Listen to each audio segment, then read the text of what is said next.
think whisky is ingrained in culture in Scotland.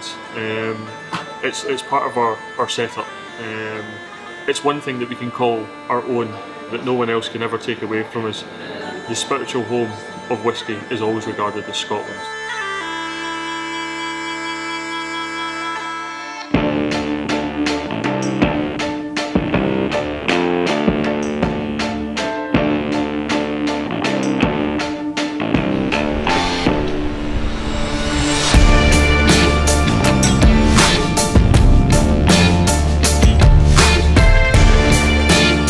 Hi there, I'm Luke, I'm Maltese, and I'm here in Scotland to find out about how one special man and his family followed their passion for great whisky and put Scotland on the map.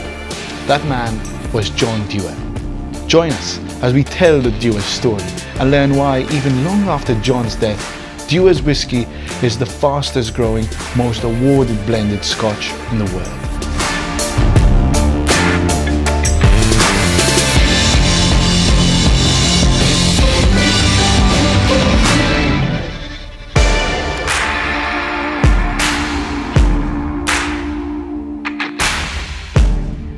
Today, Scotland and Scotch seem to share a single enigmatic identity, but this was not always the case.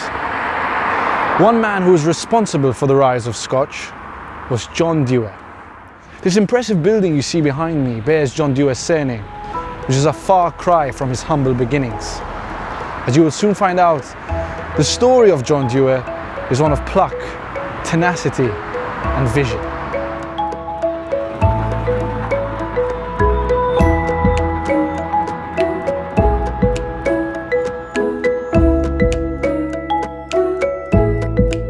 We start our story here in Perth, the birthplace of the Dewar's legacy, and we were lucky to get here by car. But the story was a bit different for young John Dewar, who walked 25 miles from his hometown to get where we are standing. The year was 1846, and at the time, Irish whiskey and cognac were the fashion of the day. But John Dewar wanted to get the Scots to drink Scotch, so he started making his own blends, and it wasn't long before his product took off.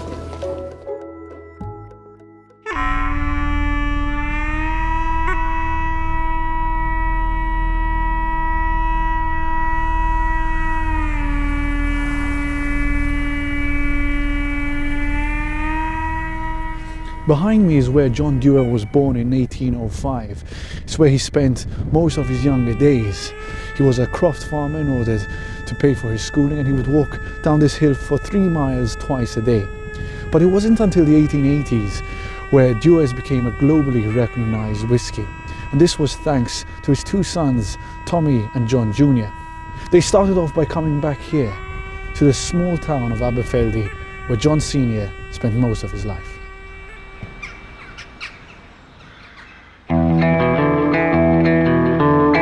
I think everyone has an argument on what the most important bit is, but each part adds flavour and character to the whisky. As far as barrels are concerned, in my opinion, a good barrel makes good whisky, and it's probably the most important part of the process is the maturation. The company was started by my father around 1961, so that's in excess of 50 years now.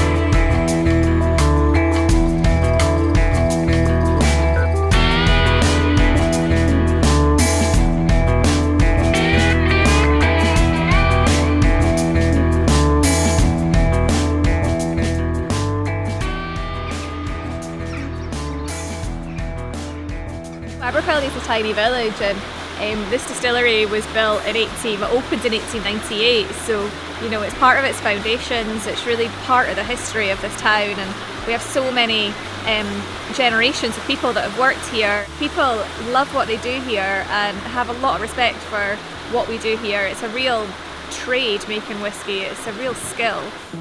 To think that of our distillers, every single one of them lives within 5 miles of this distillery.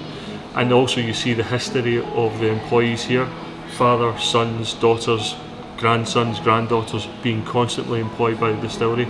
It gives us the town a sense of history and a sense of pride to have such a big organisation and a big product, important product to the world, existing within their town as well. The fact that it's made by such a small country but found in every corner of the planet, sold in over 200 markets around the world, is incredible.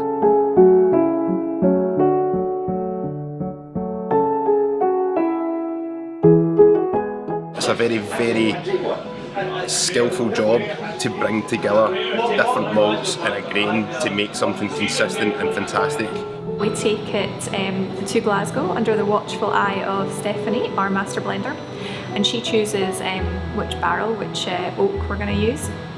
And she ages it for at least 3 years one day, but mostly she will age it for sort of 10, 12 years and create our lovely Aberfeldy 12-year-old whisky, 16-year-old whisky, 18-year-old whisky, or she'll choose to blend it into our lovely Dewars.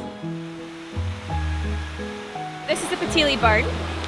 So the Patili Burn is our water source that we use in Aberfeldy whisky and in our Dewars blend. So when the Dewars brothers found this site, this is one of the key things that they found to build on. So water, obviously water is one of the main 3 ingredients because we make whiskey from water, yeast and malted hops. So you have to have a really rich, good water source and a lot of it.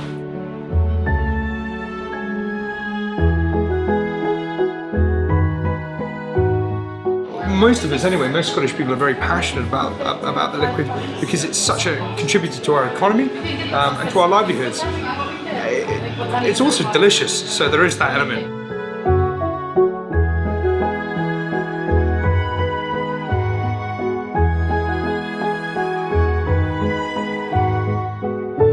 I think we just appreciate the time and effort that goes into making even just something as simple as a 10-year-old whisky.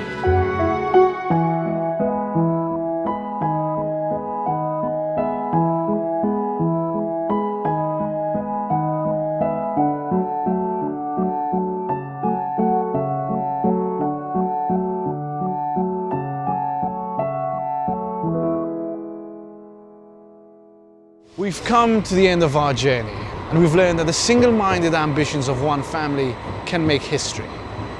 As John's son Tommy Dewar once said, ability without ambition is like a rifle without bullets. With plenty of ability and the right kind of enthusiasm, the Dewars family managed to gain a foothold in a whiskey industry that was dominated by cognac and Irish whiskey companies, and carve out a legacy that would define the true meaning of Scotch.